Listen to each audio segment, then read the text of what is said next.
Bonjour mes délicieux co-créateurs, c'est Lilou pour la télé de Lilou. Je suis avec Marion Kaplan dans le sud de la France. Oui. Magnifique. Oui. Bonjour Marion. Bonjour, pendant que toute la France est sous l'eau, vous voyez, nous on a encore beau temps. Ouais. C'est un choix de vie. Hein. C'est un petit coin de paradis ici quand même. Oui, on est d'accord, on est d'accord. Alors, nous revoilà ensemble pour faire une nouvelle vidéo, parce que tes vidéos plaisent énormément, enfin tu plais énormément, tu es la reine de la nutrition, de la physique quantique, de quoi d'autre? Mais d'abord, avant de parler de moi, j'aimerais te remercier, Lilou, pour le travail que tu fais. Parce que personne ne fait ce que tu fais. C'est-à-dire que tu t'intéresses, tu as ta manière d'être à l'écoute du monde et tu as la chance de parler américain couramment et de rencontrer des êtres formidables qu'on aimerait bien voir venir en France d'ailleurs. Et tu sais faire ce pont entre les gens et ouvrir nos consciences et nous permettre d'élargir un peu notre champ de vision et d'avoir une vie un peu plus riche que ce qu'elle pourrait être si on écoute juste le JT de 20h. Donc je voulais vraiment te remercier par rapport à tout le travail que tu fais et j'encourage tes co-créateurs, n'est-ce pas messieurs les co-créateurs, eh bien de continuer à t'écouter, de passer le message de plus en plus sur tous les réseaux sociaux, que ce soit. Merci beaucoup.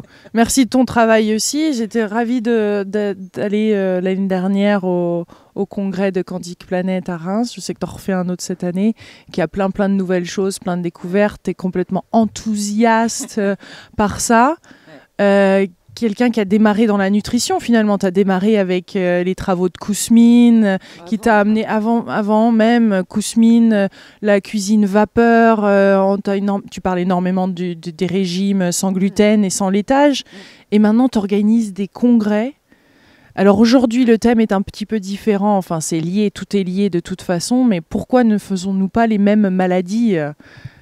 Voilà, parce que c'est vrai que quand on a eu des problèmes de santé, ce qui a été mon cas très tôt, puisque dès l'âge d'1 an, j'étais intransportable en voiture, je vomissais sur le trottoir, c'était infernal. Péritonite aiguë, j'ai failli mourir quand même à l'âge de 11 ans. Donc tout ça, on ne fait pas des liens avec notre alimentation. Et je les ai fait beaucoup plus tard. C'est à l'adolescence qu'un végétalien m'a mis sur le chemin et que j'ai commencé à jeûner, que j'ai commencé à changer mon alimentation. Ce n'est pas mes parents qui m'ont aiguillée, hein. Donc, ce que j'offre à travers ces congrès, à travers ces bouquins, parce que j'écris pas des livres pour moi, hein, et si vous saviez ce qu'on gagne avec un bouquin, il faut être un grand auteur pour commencer à vivre de ces bouquins. Un bouquin, c'est fait pour transmettre une information. Après, vous prenez pas, vous appliquez pas, chacun est libre. Mais mon devoir, c'est de transmettre et de vous faire économiser du temps, parce que je vais avoir 58 ans et j'ai passé ma vie à ça. Et donc, ce que j'offre à travers ces congrès, donc cette année, c'est une nouvelle approche du vivant. D'ailleurs, terme que quelqu'un qui sera à notre congrès l'année prochaine, qui s'appelle Joël Steinheimer, un type extraordinaire, je vous le ferai rencontrer. Et il m'a dit, mais tu sais, c'est un thème qui a déjà été pris. Alors, j'en suis désolée pour les créateurs de ce terme-là, c'est juste un générique pour un thème de cette année. Donc, je leur rendrai, je n'ai plus leur nom, mais je leur rendrai hommage. Pourquoi une nouvelle approche du vivant? C'est parce que tout être humain est complexe. Tout être humain vient d'un transgénérationnel complexe, avec des trames. Ce qu'on appelle une trame, ce sont des mémoires qui sont différentes dans ce clan. Vous avez vu l'histoire des Kennedy, etc. Tout ça, c'est des trames. Eh bien, on a aussi des environnements différents dans lesquels nous évoluons. Nous avons été conçus, parce qu'on sait aujourd'hui que quand on est conçu en Bretagne, c'est pas pareil que si on est conçu en Grèce. Parce que notre fer, vous savez que nos cellules contiennent du fer, eh bien ce fer magnétique terrestre rentre en conversation électromagnétique au moment de la conception avec le champ magnétique terrestre et ce fer qui est contenu dans nos cellules. Et qui va faire que, peut-être que vous aurez, pour les Bretons par exemple, ce sont des études anthropologiques qui nous le disent, eh bien vous aurez des chances d'avoir un côlon plus long. Et ça, c'est le docteur Navroki qui vous expliquera ça au mois de novembre à Reims. Et c'est passionnant, les études anthropologiques, parce qu'on voit que pourquoi est-ce que les Noirs ont des narines plus larges. Pourquoi? Eh bien, on s'aperçoit que ce champ magnétique terrestre, et ainsi que le taux d'hygrométrie et la chaleur, etc., font que le cerveau, vous savez qu'il faut qu'il soit toujours à 37 degrés, eh bien, il y a une meilleure ventilation du cerveau, car nous devons avoir une respiration nasale pour oxygéner et refroidir le cerveau. C'est formidable, non? Quand on voit ça, cette lumière-là, le vivant devient logique. Pourquoi est-ce qu'on est jaune, noir, blanc, avec des yeux bridés, des grandes oreilles, des grands nez, des machins? Il y a toujours une raison. Et on est en train petit à petit de découvrir ces raisons. Alors on hérite aussi de certaines choses. On hérite de gènes, on hérite d'une couleur de peau aussi, on hérite de tout ça. Voilà. C'est pas seulement parce que je sais que toi, tu essayes d'interférer quelque part dans ces gènes, non? C'est pas que j'interfère. Il y a des études qui ont démontré qu'en Afrique du Sud, vous savez quel a été le problème du racisme, de l'apartheid, etc. Eh bien, il y a des beaux blonds qui étaient là-bas de souche hollandaise, blonds aux yeux bleus, magnifiques. 400 ans après, ils commencent à avoir les cheveux frisés. Et ils commencent à prendre un teint négroïde, mais blond aux yeux bleus. Donc, on voit bien que l'influence du champ magnétique terrestre est très importante, non pas d'une génération à une autre. Il faut 400 ans pour qu'il commence à y avoir une mutation. Moi, je trouve ça intéressant. Alors, on est en train de comprendre aujourd'hui des choses qu'on ne comprenait pas. Moi, par exemple, je suis O négatif. Vous savez qu'il y a 4 groupes sanguins. Mais avant de savoir qu'il y avait 4 groupes sanguins, on ne le savait pas, tout ça. Donc, on a randomisé des gens en groupe. Alors, tiens, quand il y a un truc comme ça, ben, elle est O, elle est B, elle est AB, etc. Et moi, par exemple, je suis O négatif. Et j'ai fait des enfants, un garçon et une fille, avec des B+.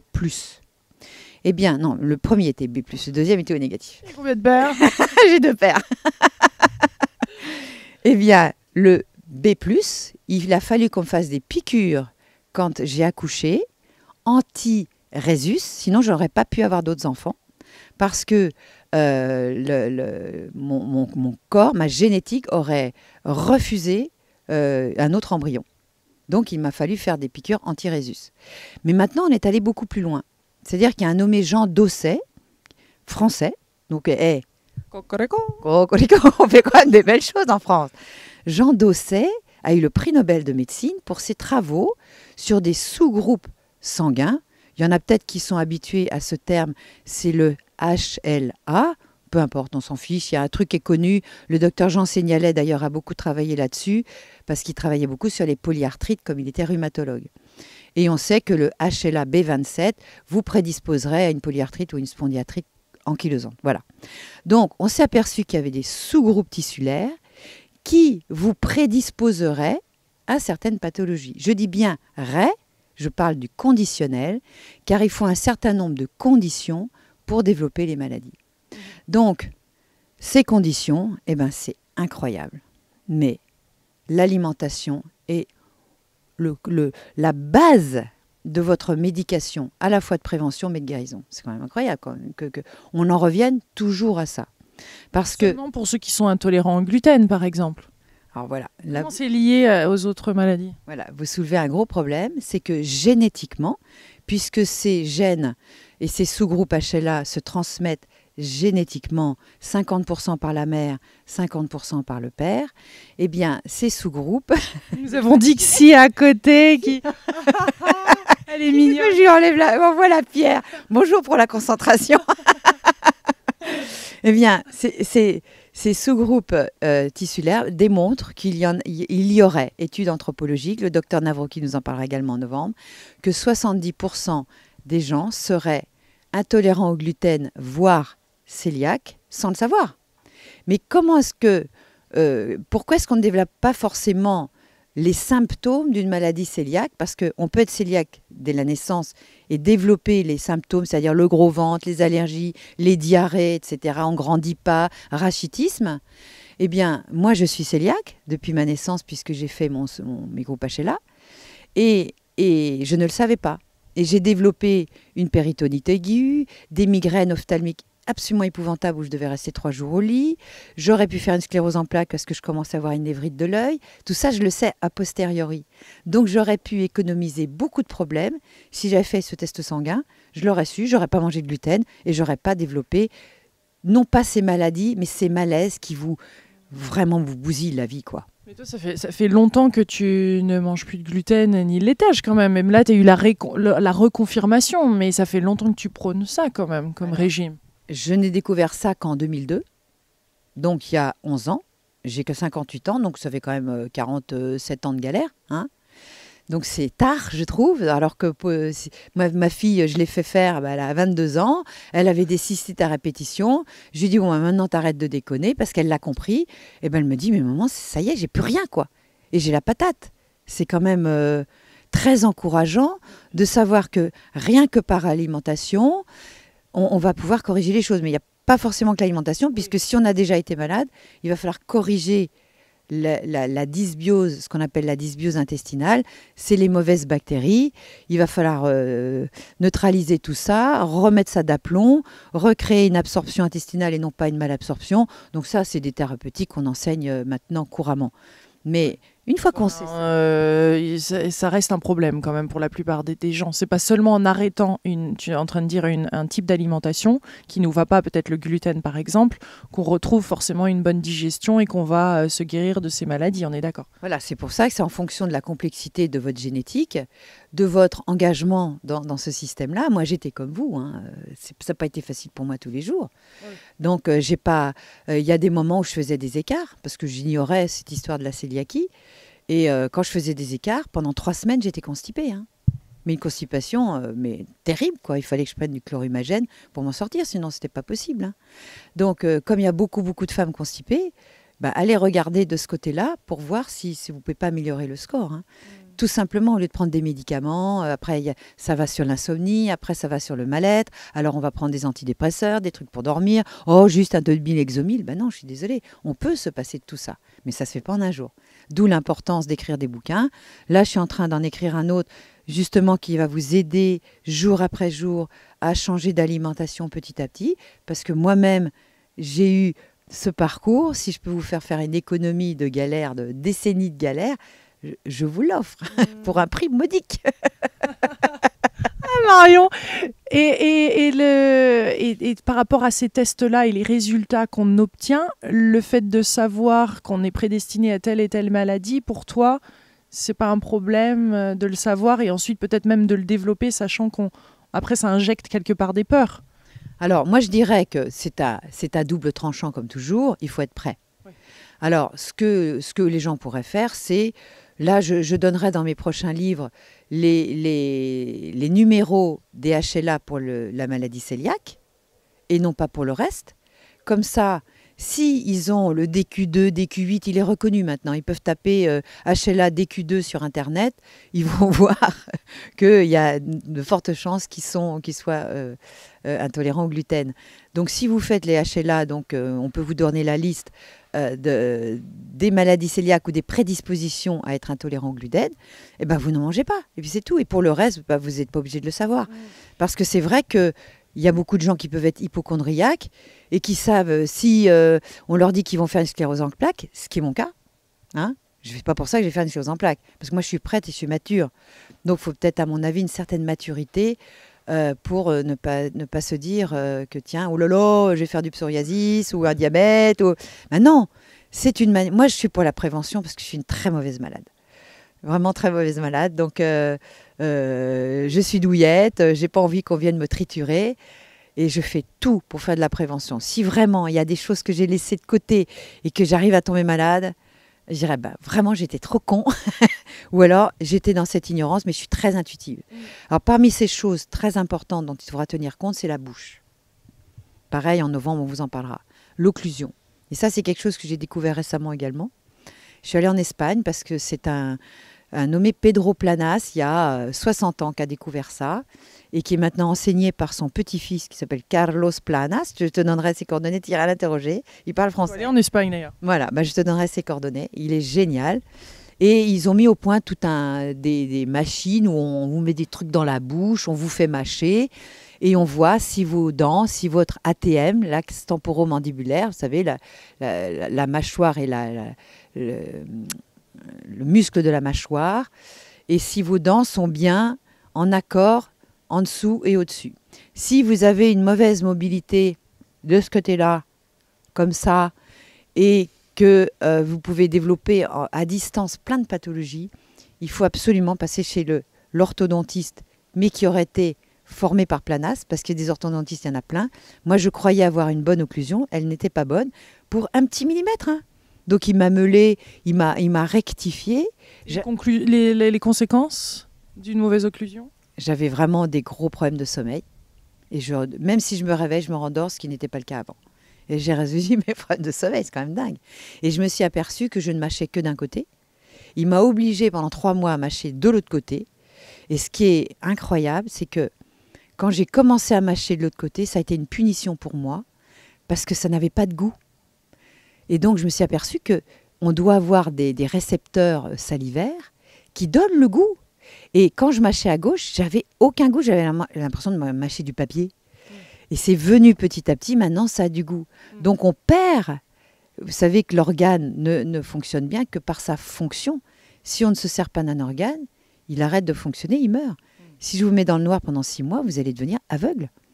Donc, et si les gens qui ont des trous dans les dents, moi mon compagnon, il avait carrément une barre de trous là. Et il avait des gros problèmes d'épaule. Il a d'ailleurs eu un affaissement d'une épaule. Je l'ai envoyé chez le dentiste à côté qui s'est fait former par Planas, tant qu'à faire.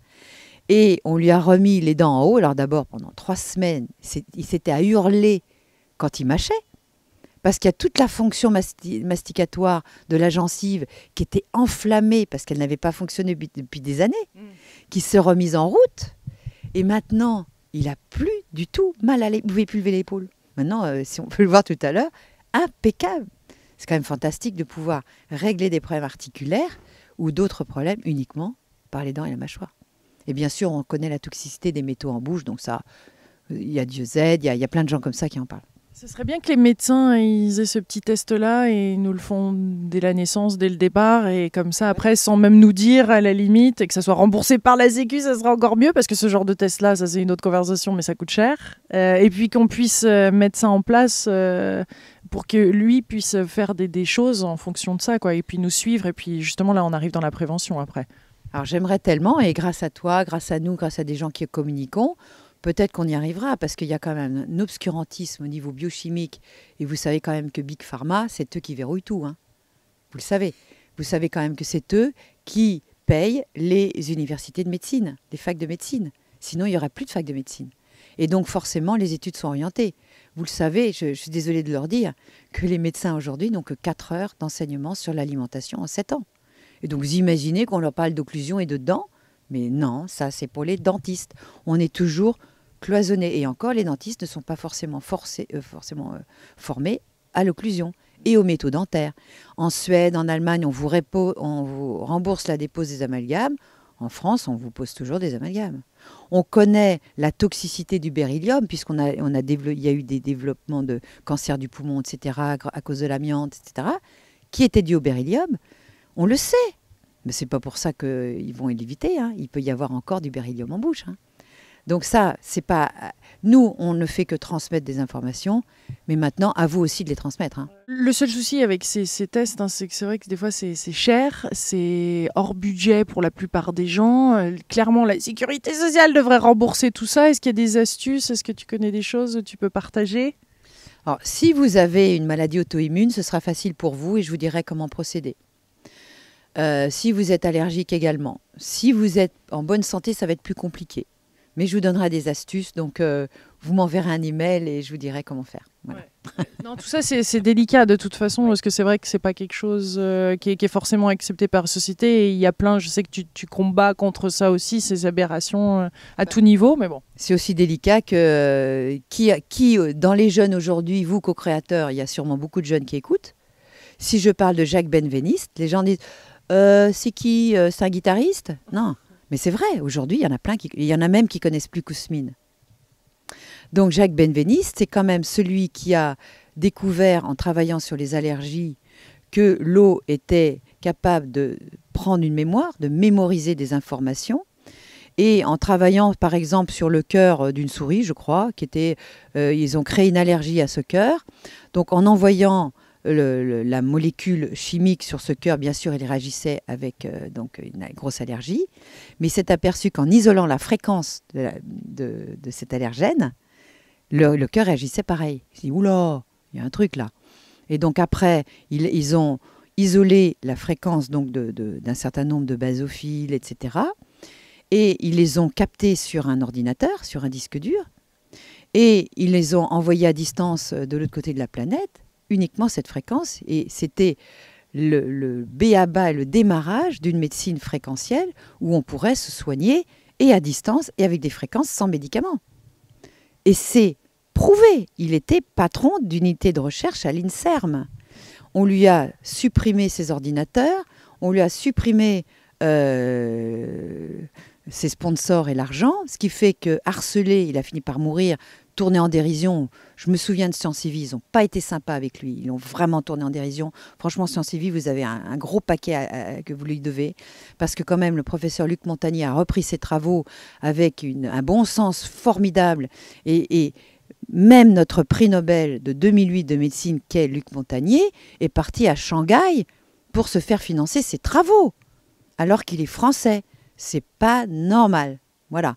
Donc ce que je veux en dire, c'est que tous ces gens-là qui font des avancées, eh ben, il faut vite les faire taire parce que ça n'encourage pas la prise de médicaments, de chimie, etc. Et parmi la prévention en alimentation, bien entendu, je suis un peu la Jeanne d'Arc du gluten et des produits laitiers, mais aussi du cocktail de chimie qu'on vous met dans votre assiette. Donc, manger naturel, de saison. Ils veulent essayer de nous faire croire que les produits bio seraient aussi pestiférés de nitrates que les autres. Ok, il y a des nitrates dans les carottes. Je vais vous dire, c'est pas grave. De toute façon, il y en a moins. Mais ce qu'il y a et ce qu'ils ne vous disent pas, c'est que le produit est 50% plus riche en nutriments qu'une carotte qui n'est pas bio. Et ça, c'est important parce que nos cellules ont besoin de ce carburant vibratoire que sont les oligo-éléments, les vitamines, les éléments nutritifs qui, eux, sont vecteurs d'information. J'ai acheté des petites tomates bio, j'étais pas contente. Des petites tomates cerises bio qui n'avaient pas de goût. Alors, le bio ne veut pas dire qualité. Voilà. Alors, il y a maintenant une nuance, c'est dingue. Hein. Il faut prendre bio plein champ. Parce que, moi j'ai des tomates... Plein soleil qui sortent pas vertes dans les paquets. Hein. Plein champ. Donc moi j'ai des tomates dans mon jardin, mais c'est un hectare. Pourquoi dans le plein champ va faire une différence avec la serre? Eh bien le plein champ, là il y a un petit peu de vent, je ne sais pas si on le verra sur la caméra. Eh bien la plante, elle fait comme vous, faites du sport. Hein. Il faut qu'elle bouge parce que de façon électromagnétique, il va y avoir une répartition de la photosynthèse qui est tout simplement la captation de l'énergie solaire qu'elle va transformer dans sa biologie en sucre, en carbone et en autres éléments, chlorophylle, etc. Mais pour que cette répartition se fasse bien, il faut qu'elle bouge. Et il faut qu'elle ait les rayons directement lumineux.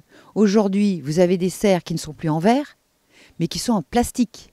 Alors, je ne sais pas si vous voyez la distorsion de la formation du plastique, clac, où le champ vibratoire va absolument pas être le même que quand vous êtes en plein soleil. Allez essayer de bronzer sous une serre, vous m'en direz des nouvelles, hein. Vous ne bronzerez pas.